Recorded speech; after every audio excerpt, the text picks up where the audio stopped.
Hi lovelies, and welcome back to another TikTok video. If you're new here, my name is Belinda Stranad and here is Belly Stickers. Don't forget to please subscribe to this channel, turn on notifications so that anytime I upload a video, you will be the first person to be notified. And to my returning subscribers, thank you so much for all the love and support. To those people that share my videos, leave commentaries, you guys are the real MVP. Thank you so much for all the love and support. Alright lovelies, let's get into the video. So guys, you all know that affirmative action was removed months back, and fast forward to last month, Asian American parents decided to come out and write so many articles, explaining how frustrated they were that the kids are no more getting admitted into these Ivy schools after affirmative action was removed. So the percentage of which the students got admitted has drastically reduced, and this got a lot of them, angry after thinking that if affirmative action was removed, it's gonna give them the chance to be admitted more into the Ivy school, but the reverse was the case. So guys, I now came across this video on my For You page on TikTok where this woman was actually asking Asian Americans why they often think about this way concerning, black people, often thinking that black people are the people they should be, fighting with. Instead of them to focus their energy on the main oppressors, but they decided to focus their energy on black people. So she asked this question, and a lot of Asian Americans, staged her video trying to give reasons and what their parents, told them when they were growing up about, black people and the black community as a whole. Guys, I'm just going to roll the clip as well as other touches I was able to put together. And by the end of my video, I'll be leaving my own thoughts. Guys, but before we go into the video, don't forget that this channel does not support any form of bullying, harassment, or whatsoever. We are just here for educational and informative purposes. So why not just share this video, subscribe to my channel if you've not done that already, leave your own thoughts in the comment section of what you think. And if you're an Asian American and you're here watching this video, you can also write down, leave also your comment of what you think your parents told you concerning black people entirely. And if you're a black person and you're watching this video, also share your experience just the way I have put up the stitches. Guys, I'll be rolling the clip. Share, subscribe, like, and let's get into it. Hey y'all, what's up? I got a question and I hope I end up on the wrong side of TikTok. I guess not really the wrong side, but a different side that's gonna give me the right answer. Asian Americans, why y'all don't like us for real? And no, it's not all of y'all, but it's a lot. When they killed affirmative action, it was white Americans and Asian Americans on these apps celebrating and also complaining because they felt like there were too many African Americans getting into these Ivy League schools based off affirmative action when the majority minorities on these campuses be Asian and Asian Americans. Come on now. Let's not play. And then I just saw this video where the American Alliance for Equality, that is anti-affirmative action, make it make sense, which is composed of white Americans and Asian Americans, is now actively trying to sue private companies that support black women in particular, which I find especially interesting, seeing as conservatives have historically fought for private companies to do what they want to do without government intervention or anybody telling them what to do with their money. And I could answer my own question with an analysis of the model minority complex and history tracking the relationships between Asian Americans and African Americans on the American history side. But I want to know what goes on behind closed doors. What did they tell y'all about us for y'all to dislike us so bad? We really be rocking with y'all, complimenting you on your outfits, giving you props for your dance moves. I don't know, make sure the lights stay on at your mom and daddy laundromat, Chinese food shop, nail salon, if that's what your family on. I'm not saying that's all Asian people do, so don't get it twisted. I'm being for real. It's just a simple fact that they wouldn't let Asian Americans get business loans or properties in white neighborhoods and will only let y'all get business loans and properties in black neighborhoods, so we're y'all only patrons. So yes, I'd be grateful if an Asian or Asian American could stitch this and tell us what they be telling y'all at home that make y'all not like us so bad. Thanks. So you already know a lot of what my content covers, like racial triangulation, the model minority myth, Asian businesses in black neighborhoods, affirmative action, and so on. As for what I was told in the home behind closed doors when I was growing up, that's not the most fun trip down memory lane, but I always like to be honest about acknowledging anti-blackness among Asian Americans, especially when the call was coming from my own house, so here we go. I first became aware of my mom's anti-blackness when I started kindergarten, and it mostly centered around avoiding interactions with black people and not allowing me to be exposed to anything that she considered black culture.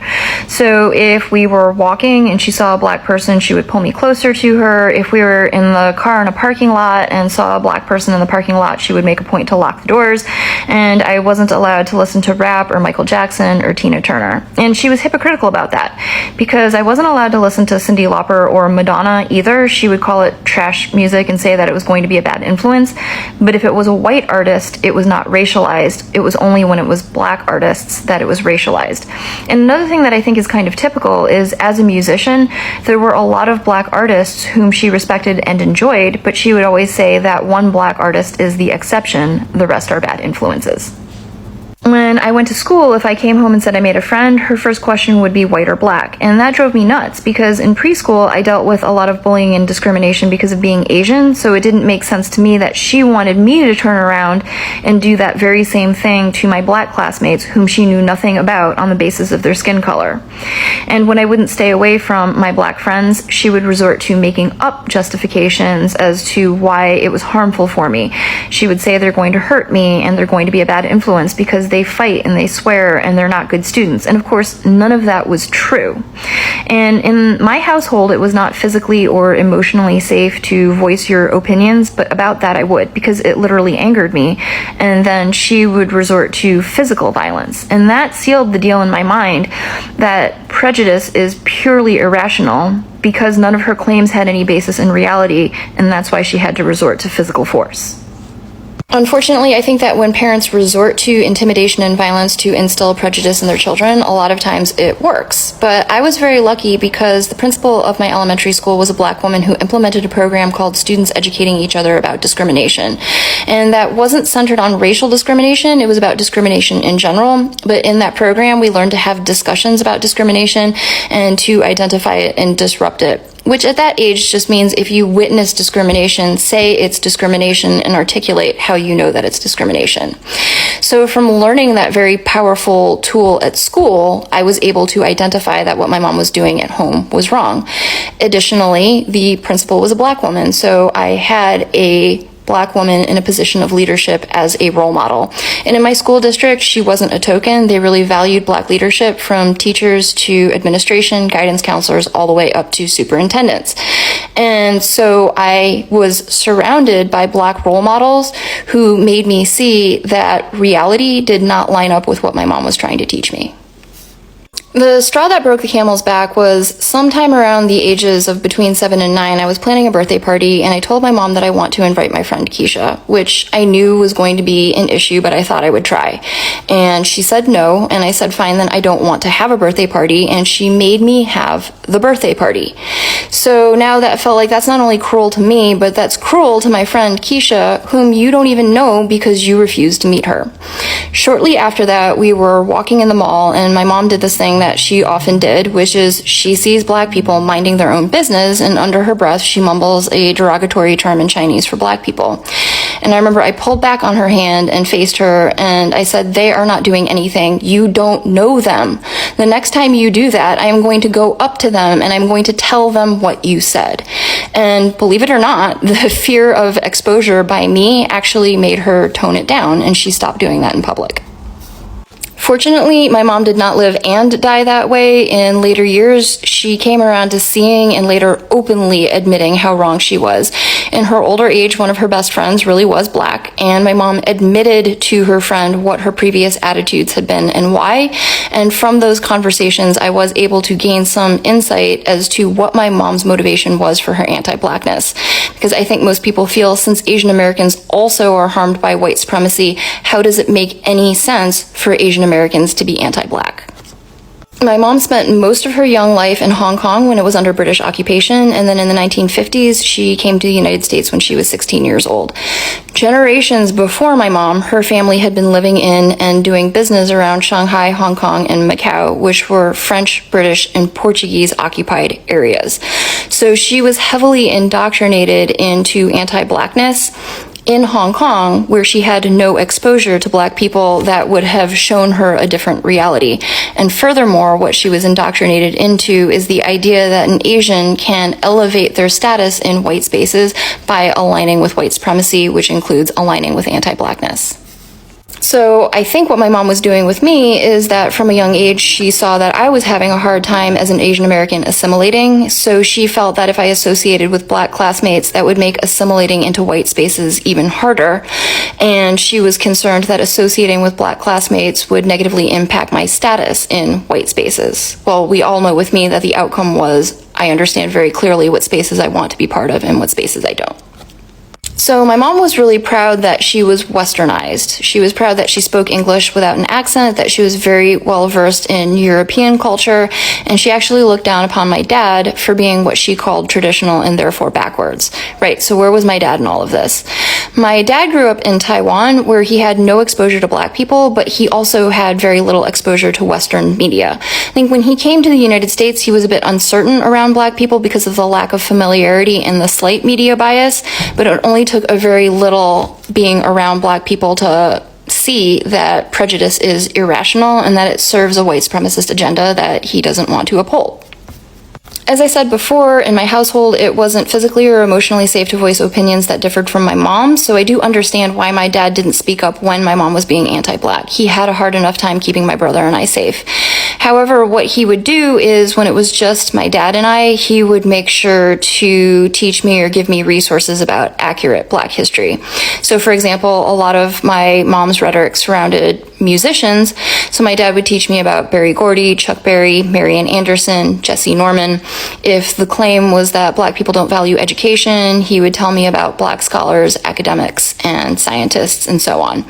So that, in a nutshell, is what I was told at home behind closed doors when I was growing up.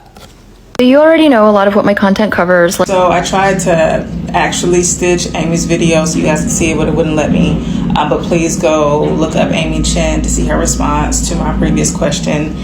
And I want to say thank you to Amy. I want to say thank you to the other creators who did this. A lot of dialogue started in my comment section. I was so grateful that Amy's video went viral and she's gotten so much dialogue started in her comment section. But I wanted to address some of the things that were happening in mine. So I was seeing comments like this, and I hate to say it, and I hope I don't sound ridiculous. I actually spoke in depth about this on my podcast this week. The episode just dropped today. But unfortunately, other people have to care about us for us to get free. I also saw comments and stitches from Black creators saying things to the effect of, oh, we already know the answer. It's a model minority myth. It's proximity to whiteness. And yes, I've done videos covering Asian and African American relations and talking about the indoctrination that happened as Asian Americans were matriculated into the U.S. And yes, it doesn't take someone with an African American studies degree to make observations and make inferences and draw informed conclusions about the why. But my point is that Black Americans have been telling y'all what the why is, what the problems are over and over and over again, and y'all think we're making stuff up. And that's the thing, because not all of y'all, but it's a lot. Because to say that y'all think that we're making things up implies that you're ignorant to the actual things that go on in the Black community, and a lot of you are not ignorant to it. You just like to say that we're making things up because you know that nobody else is on our side to push back. And you know, if you keep saying we're making things up, that reduces the probability that someone will lift the veil and actually take a peek behind the curtain. And all of this is to say, yes, we could answer the question by ourselves. And I know a lot of Black people take pride in not needing validations from other communities to love ourselves, but this is not one of those cases. We needed Asian Americans to engage in this conversation. People who seemingly benefit from the model minority myth and proximity to whiteness, we need them to engage in the conversation, to tell honest stories so we can stop being gaslighted. That's it, and that's all. It is both predictable and disappointing that there are responses to that original video deflecting, saying things like, oh, it goes both ways, or actually we hate each other more. And I just find that disingenuous. So let me tell you my experience about what was said, and not so much what was said, but what didn't even need to be said in my household, because I had the opportunity to have my own, well, not the opportunity, the unfortunate opportunity to have my own experience. When I was in the 6th grade, a new girl came to school. She came a couple of days late. So maybe the beginning of September when school started in August. The teacher told us that she was coming from another country, she didn't speak English, and she would need a friend to help her adjust, find her way around, call home, and let them know what we did every day, blah, blah, blah. So I, being the kid sis that I am, I volunteered. So she comes, and over the course of several weeks, we obviously become friends. We both got our own Korean English dictionary. We're kind of able to like talk to each other. I love talking in class. I was allowed to talk during lessons because I had to tell her what was going on. Mostly like flipping through a book and like pointing the words out when we had breaks. Like I remember she was teaching me how to draw anime characters, and I had never seen anything like that before. So fast forward to mid to late October. This has been probably like 6 or 7 weeks that we've been hanging out. I have a birthday party and I'm having a slumber party. I am so excited. I invite all of my friends from Girl Scouts, friends from church, family, cousins, just inviting whoever I want. So day of the party, she is the first to arrive. Obviously, everyone else was on CP time. So she gives me this little white doll, and I'm just like, okay, thank you though. But I mean, I accepted it graciously, but I should have noticed that was a red flag, that she didn't realize what was happening. So hours go by, parties rolling on, people are coming in, and I notice she's missing. All my friends are here. We haven't even got to the part where it's cake cutting time. We're just playing games. But it is nighttime, and I don't know where she is. So I go look for her. And she is crouched on the floor in the corner in my dad's office crying. And I try to, sit next to her and ask what's wrong. And she scoots away. She's just like, black belt. I have black belt. Black belt. She just keeps saying black belt over and over again. And I'm like, okay, girl, I got a green one. Okay. And she's just crying uncontrollably. She's like very fearful. And I get the phone and I call her aunt. I mean, at this point, I practically know her aunt's number by heart. So I call her aunt, put them on the phone. I don't understand what's being said, but her aunt comes and picks her up and she leaves. And I'm thinking like maybe she got her period or something.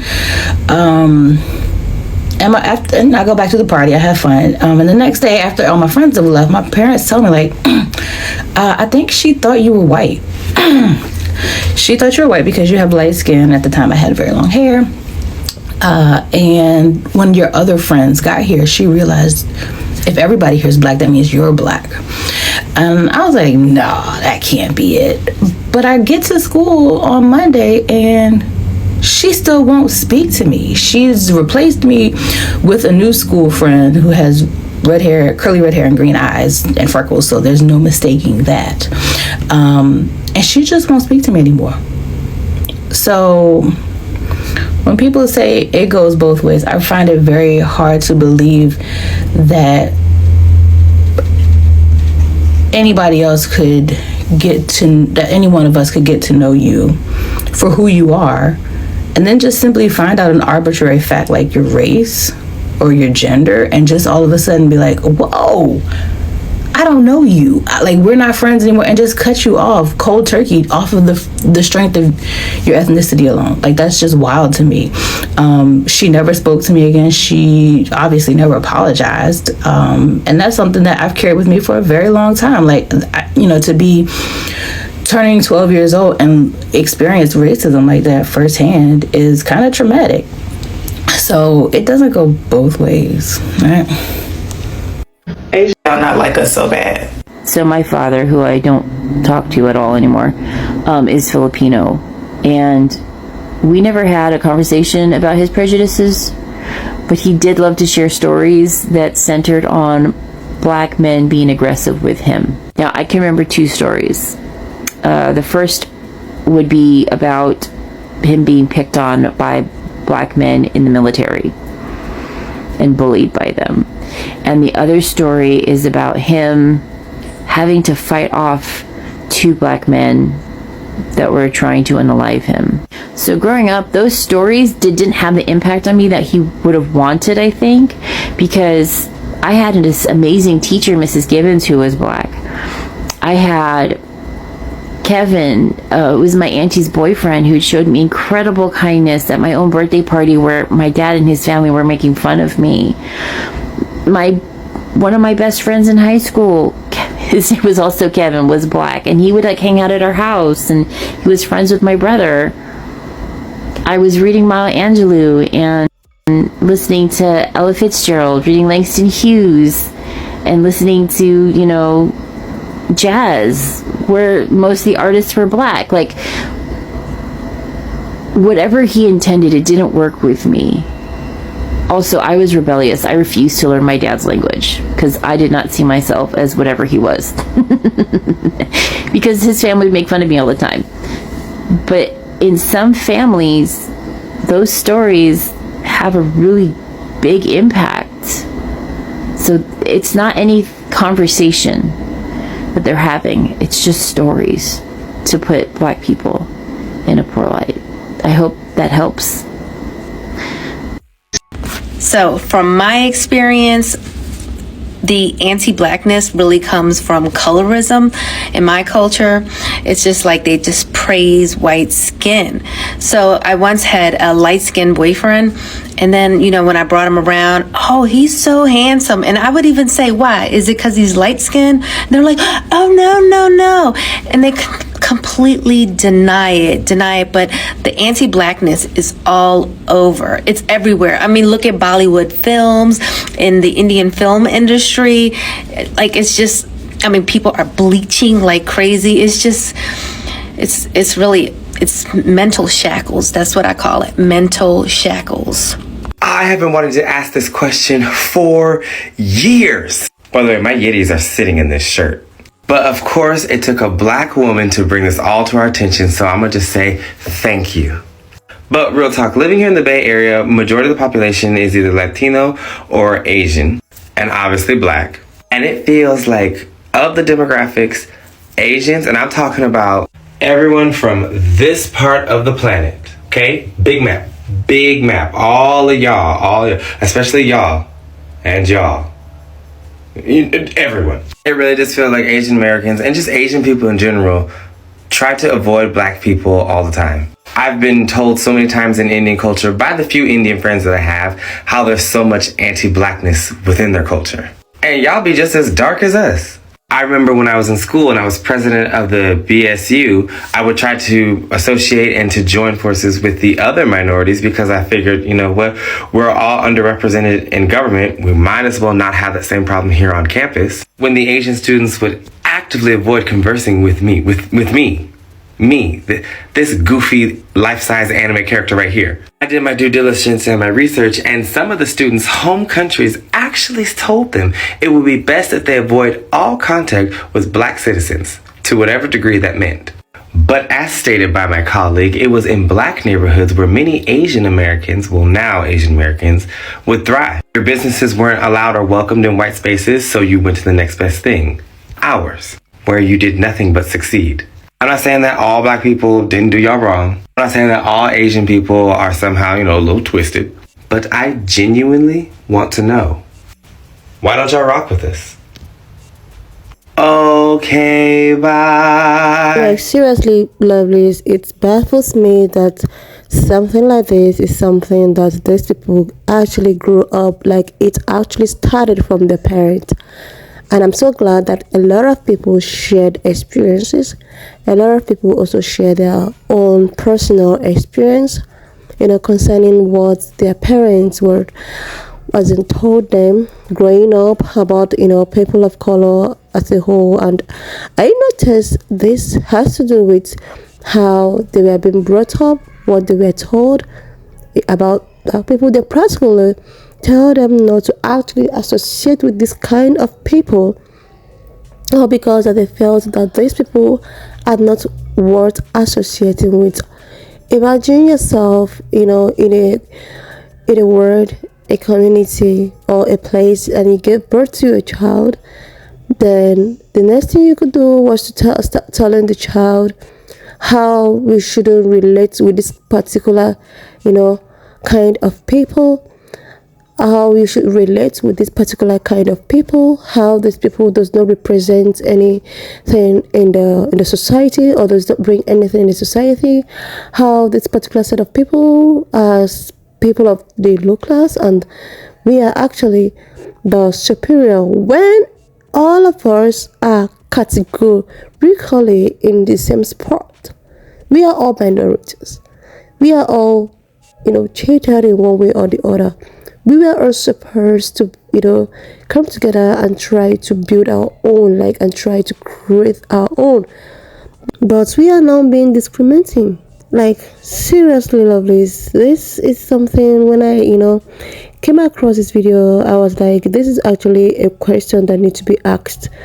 And the other creator that, explained this whole narration about how the parents would just, bring them, tell them about the people of color. Let me just use this word about how you don't need to associate with them. Even if as a child, we are limited to associate with a particular set of people or because of the color of the skin. Who does this to a child, and what do you expect this particular child to do when she's of age to also raise our own children? So this actually started from the scratch.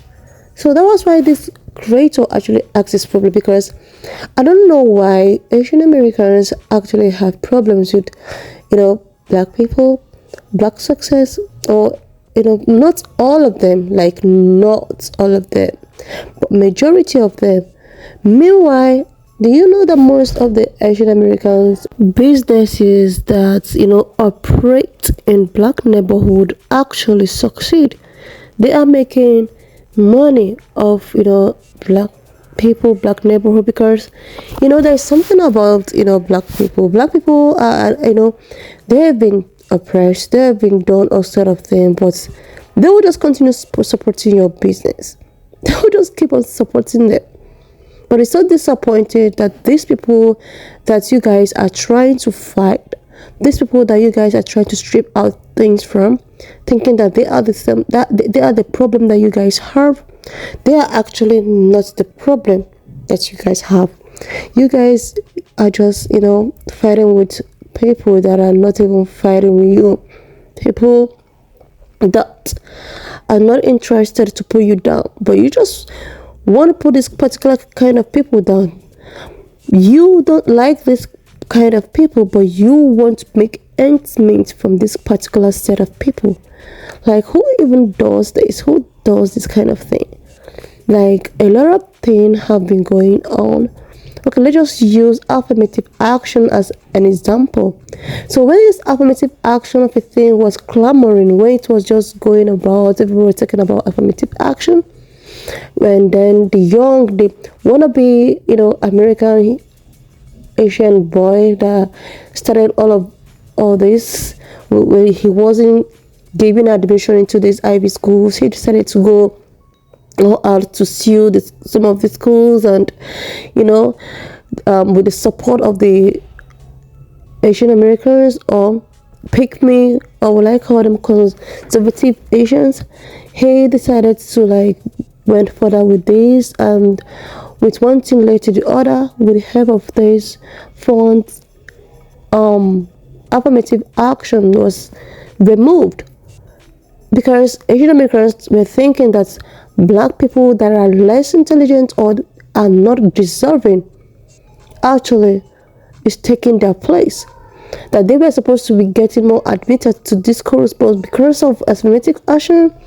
black people are actually getting or taking their spot. They decided to push more further to break or to take down affirmative action, which they succeeded. Then prior to this, they now realize that black people are actually not the problem. They are actually not the people that you guys are supposed to be fighting. They are actually not the people that stole your sports. They are actually not the people that is holding your admission.